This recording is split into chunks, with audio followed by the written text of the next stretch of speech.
नमस्कार दोस्तों। आज हम लोग देखेंगे पीजीडीएम इन एग्री बिजनेस मैनेजमेंट कोर्सेज के बारे में। ठीक है। पीजीडीएम कहने का मतलब है post graduate diploma in management, और वो मैनेजमेंट एग्री बिजनेस मैनेजमेंट में होगी। ठीक है।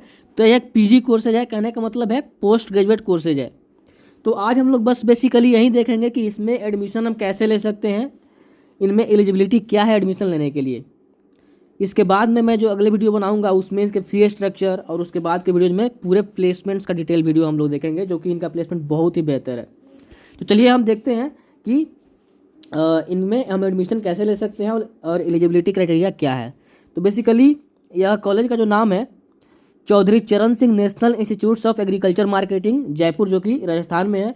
और इसकी इस्टेब्लिशमेंट जो स्थापना है वो ministry of agriculture and farmer welfare government of India के द्वारा किया गया था इन द 1988।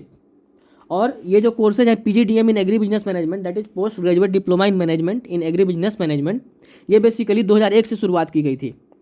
और यह जो कॉलेज है यह एक ऑटोनोमस कॉलेज है, ऑटोनोमस ऑर्गेनाइजेशन है। ठीक है। तो चलिए हम आगे बढ़ते हैं और कुछ हाईलाइट्स हम देख लेते हैं। बेसिकली ये जो कोर्सेज है जो पीजीडीएम इन एग्री बिजनेस मैनेजमेंट, ये बेसिकली एक 2 ईयर का कोर्सेज है। और ये इसकी स्टार्टिंग जो हुई थी 2001 से हुई थी, और यह एआईसीटीई अप्रूव्ड है। ठीक है। और ये इनकी टोटल फ़ी जो है लगभग है वो 9 लाख है। ठीक है। ये 2 साल की जो फ़ी है लगभग 9 लाख है। और इसमें ट्यूशन फ़ी, और ये 9 लाख जो फ़ी है इसमें ट्यूशन फ़ी भी इंक्लूडेड है, बोर्डिंग फ़ी भी, लॉगिंग फ़ी भी एंड मेडिकल इंश्योरेंस फ़ी भी। और इन्होंने बता रखा है कि 100% प्लेसमेंट है इनका सिंस इंसेप्शन, जब से शुरुआत हुई है। ठीक है। और बाकी सारे डिटेल वीडियो हम लोग आगे के वीडियोज में देखेंगे। अभी हम देखेंगे बेसिकली इसमें हम एडमिशन कैसे ले सकते हैं। तो चलिए हम आगे बढ़ते हैं। यहाँ पे देख सकते हैं आप इनकी एलिजिबिलिटी क्या है एडमिशन लेने के लिए। Bachelors degree in agricultural sciences और any other discipline with at least 50% marks और इक्विवेलेंट सीजीपीए। ठीक है। और 45% in case of SC ST PH and must have a valid score of CAT 2022 और CMAT 2023। कहने का मतलब है इस यूनिवर्सिटी में, इस इंस्टीट्यूशन में एडमिशन लेने के लिए सबसे पहली बात तो आपके बैचलर्स डिग्री होने चाहिए, चाहे वो किसी भी डिसिप्लिन हो। बैचलर्स कहने का मतलब है ग्रेजुएशन आपका कंप्लीट होने चाहिए, चाहे वो एग्रीकल्चर साइंसेज में हो या किसी अदर डिसिप्लिन में हो। हाँ, ये है कि अगर आपकी ग्रेजुएशन एग्रीकल्चर साइंसेज या एग्रीकल्चर से रिलेटेड डिसिप्लिन में हुआ है तो आपको थोड़े पॉइंट्स ज़्यादा मिलेंगे। ठीक है।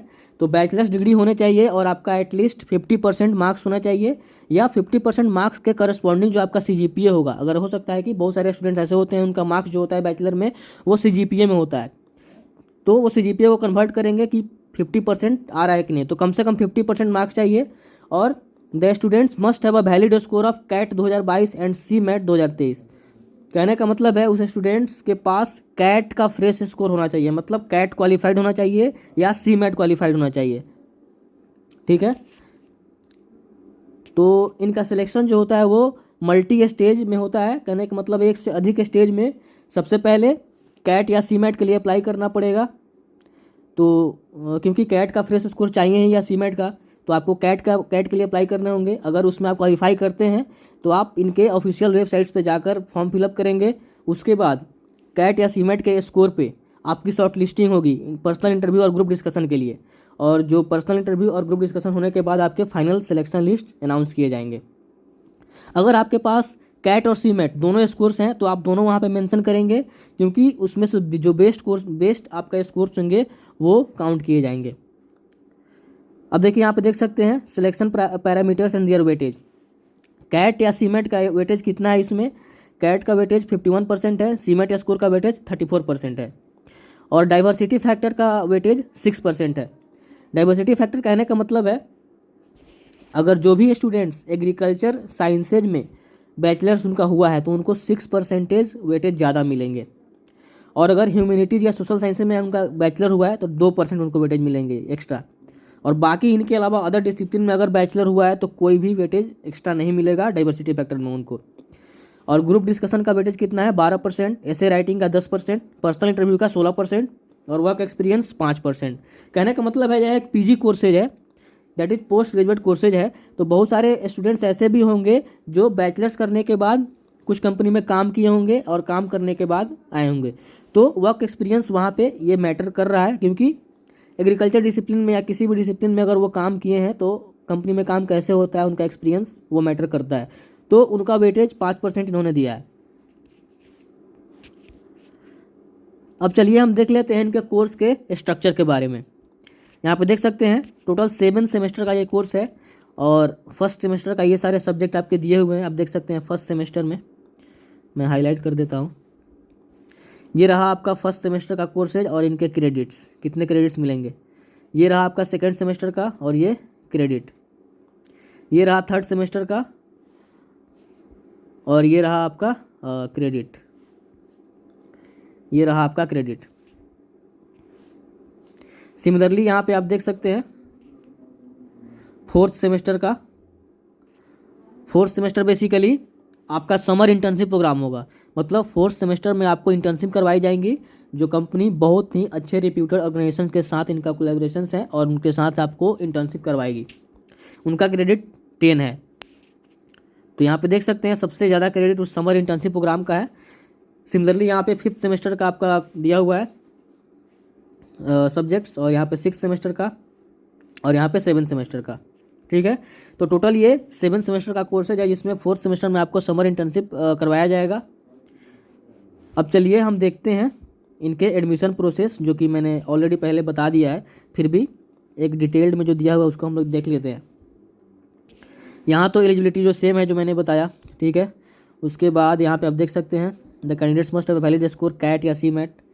रिजर्वेशंस जो हैं जो ओबीसी में सिर्फ एनसीएल वालों को मिलेंगे, नॉन क्रिमिनल वालों के लिए, और SC ST EWS physically handicap के लिए जो गवर्नमेंट ऑफ इंडिया जो रूल्स लेड करेंगी उनके अनुसार मिलेगा।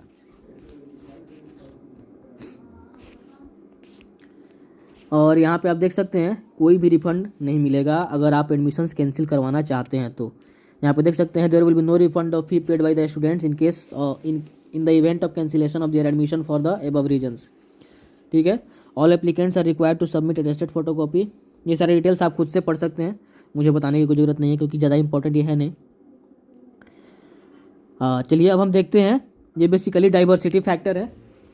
मतलब डाइवर्सिटी फैक्टर एग्रीकल्चर से डिसिप्लिन वाले, एग्रीकल्चर डिसिप्लिन में जो भी ग्रेजुएशन किए होंगे वो कौन कौन से डिसिप्लिन है, कौन कौन से कोर्सेज हैं जिनमें वो 6 वेटेज दिए जाएंगे डाइवर्सिटी फैक्टर में। यहाँ पे देख सकते हैं आप graduation in agriculture and allied sectors which include agronomy या सॉइल साइंसेज या एग्रीकल्चर या बायोकेमिस्ट्री या एग्रीकल्चर इकोनॉमिक्स या एग्रीकल्चर एक्सटेंशन या प्लांट ब्रीडिंग या जेनेटिक्स या एंटोमोलॉजी या प्लांट पैथोलॉजी एटसेट्रा। मतलब ऐसे बहुत सारे एग्रीकल्चर से रिलेटेड कोर्सेज हैं, उनमें अगर आपका हुआ है ग्रेजुएशन, या डेयरी साइंसेज, ये सारे कोर्सेज आप देख सकते हैं, तो उनको 6 वेटेज मिलेंगे। या ह्यूमैनिटीज और इकोनॉमिक्स के फील्ड में commerce, management, medicine, accountancy etcetera, या humanities, economics, commerce, management, medicine, accountancy, archaeology, education, fine arts, geography, history, journalism, और ये सारे हैं आप देख सकते हैं। इनमें अगर आपका ग्रेजुएशन हुआ है तो आपको 2 क्रेडिट्स मिलेंगे डाइवर्सिटी फैक्टर में। ठीक है, यहाँ पर देख सकते हैं। और बाकी अदर डिसिप्लिन में, जैसे सपोज मान लो कोई स्टूडेंट्स इंजीनियरिंग किया, electrical, civil, mechanical, computer science, मतलब इन दोनों को छोड़ाकर, फर्स्ट और सेकेंड कॉलम वाले को छोड़ाकर अगर बाकी अदर डिसिप्लिन में आपका ग्रेजुएशन है तो डाइवर्सिटी फैक्टर में कोई पॉइंट आपको नहीं मिलेंगे। और यहाँ पे ये दिया हुआ है कि कैट स्कोर निकालने का क्या इनका प्रोसीजर है, यहाँ पे देख सकते हैं।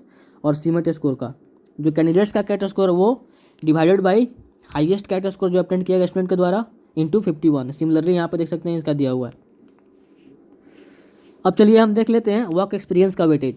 अगर कोई स्टूडेंट्स अपना बैचलर्स किया है और उनके पास वर्क एक्सपीरियंस कम से कम 6 मंथ से 1 ईयर का है तो उनको वेटेज 1 दिए जाएंगे 1%। और अगर 1 साल से 1.5 साल तक का है तो 1.5, और अगर 1.5 साल से 2 साल तक का वर्क एक्सपीरियंस है तो क्रेडिट पॉइंट 2 दिए जाएंगे एक्स्ट्रा, जो कि आपको शॉर्ट लिस्टिंग में हाई चांसेज होने के चांसेज होंगे। और अगर 2 साल से 3 साल का है तो क्रेडिट पॉइंट 3 दिए जाएंगे, और 3 साल से ज़्यादा तो 3.5, and 0.5 extra marks will be awarded for each year's job experience in agriculture and allied sectors and in rural development with an upper ceiling of 5 marks in work experience। ठीक है, और आपका 0.5 मार्क्स जो होंगे ये पॉइंट्स आपको extra award किए जाएंगे for each year job experience in agriculture और अलाइड सेक्टर्स। मतलब हर साल अगर एग्रीकल्चर और लाइट सेक्टर में, उससे लाइट सेक्टर में जो भी आपका एक्सपीरियंस है, हर साल के लिए 0.5 मार्क्स एक्स्ट्रा दिए जाएंगे। और जो भी फाइनल मेरिट लिस्ट तैयार की जाएंगे इन सारे पॉइंट्स को कंक्लूड करके, सारे को टोटल करके। अब चलिए हम देखते हैं इनके क्या क्या फैसिलिटीज़ हैं। लाइब्रेरी है, कॉमेडीज क्लब्स हैं, एकेडमिक ब्लॉक हाउसेज हैं, ठीक है। यहाँ पे देख सकते हैं महानंदी कन्वेंशन सेंटर भी है, बारक रिक्रिएशन ब्लॉक है, कृष्णा चंबल स्टूडेंट्स हॉस्टल्स हैं। ये सारे डिटेल्स आप दिए गए हैं, आप पढ़ सकते हैं, ये इस पर मैं नहीं जाऊँगा। अब चलिए हम आगे बढ़ते हैं और देख लेते हैं इसके कुछ इंपॉर्टेंट इंस्ट्रक्शंस के बारे में। यहाँ पे आप देख सकते हैं स्टूडेंट्स को ऑनलाइन फिल करने होंगे एप्लीकेशंस, और it is mandatory to have CAT score और सीमेट स्कोर, ठीक है। ये मैंडेटरी है, स्कोर आपको चाहिए ही चाहिए, बिना ये क्वालिफाई किए आप अप्लाई नहीं कर सकते हैं। और अगर आपके पास दोनों स्कोर्स हैं तो दोनों आप वहाँ पे सिलेक्ट करेंगे, दोनों फिलअप करेंगे। मतलब आप वहाँ पे फॉर्म भरते वक्त आपको सेलेक्ट करना होगा कि मेरे पास दोनों स्कोर्स हैं, और उसमें बेस्ट वन स्कोर्स जो होंगे वो काउंट किए जाएंगे। यहाँ पे ये दिए गए वेबसाइट्स पे आपको फिलअप करने होंगे, और जो लास्ट डेट है फॉर्म फिलअप करने का वो आपके 28 फरवरी 2023, ठीक है। तो यहाँ पे देख सकते हैं applicants are required to fill up the application form in 2 parts. First you have to fill the details and attach all the relevant documents. कहने का मतलब है पहले तो आपको जो भी डिटेल्स हैं भरने होंगे, और जो भी रिक्वायर्ड डॉक्यूमेंट्स हैं उनको भी अटैच करने होंगे। और फाइल का साइज़ 500 KB से ज़्यादा नहीं होना चाहिए, और फोटो जो अगर होंगे आपके PNG या JPG फाइल होने चाहिए, फोटोग्राफ्स और सिग्नेचर के, ठीक है। और once you fill all the required details attach the relevant documents and click on the preview button.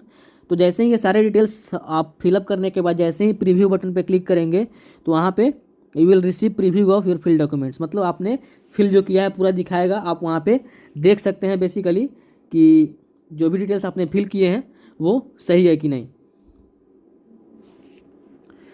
अब यहाँ पे देख सकते हैं registration fee will be accepted through online payment, ठीक है। तो जो भी रजिस्ट्रेशन फी हैं वो ऑनलाइन मोड में एक्सेप्ट किए जाएंगे। और जो भी OBC NCL वाले या EWS वाले एप्लीकेंट्स हैं उनको एक submit valid annual income certificate submit करने पड़ेंगे, ठीक है। मैं यहाँ पे हाईलाइट कर देता हूँ, यहाँ पे आप देख सकते हैं OBC NCL and EWS applicants are required to submit valid annual income certificate, and valid category certificate is required to be uploaded by EWS and OBC NCL at CST category. मतलब जो भी जिस कैटेगरी के हैं अगर वो अपना category वहाँ पे मेंशन करेंगे तो उनका वो रिक्वायर्ड डॉक्यूमेंट्स भी सबमिट करने होंगे। अगर OBC NCL है तो NCL सर्टिफिकेट, ठीक है, similarly. And final year degree students are required to upload all semester reports from first to latest semester. और सपोज कोई स्टूडेंट्स जो है या एप्लीकेंट जो है वो अभी फाइनल ईयर में है, अपने ग्रेजुएशन के फाइनल ईयर में है, तो जितना सेमेस्टर तक उनका एग्ज़ाम हो गया है उतना सेमेस्टर्स तक उनके जो भी मार्कशीट है वो अपलोड करने पड़ेंगे। And applicants are required to upload appointment letter first month and latest salary slip in proof of employment experience.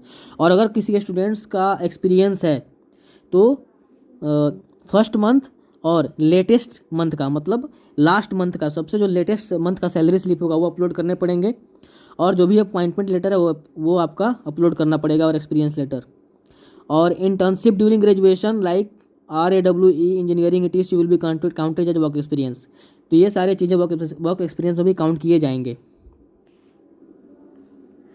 तो आज हमने बेसिकली देखा कि इसमें हम एडमिशन कैसे ले सकते हैं, इनमें एलिजिबिलिटी क्राइटेरिया क्या है और क्या क्या रिक्वायर्ड डॉक्यूमेंट्स हैं।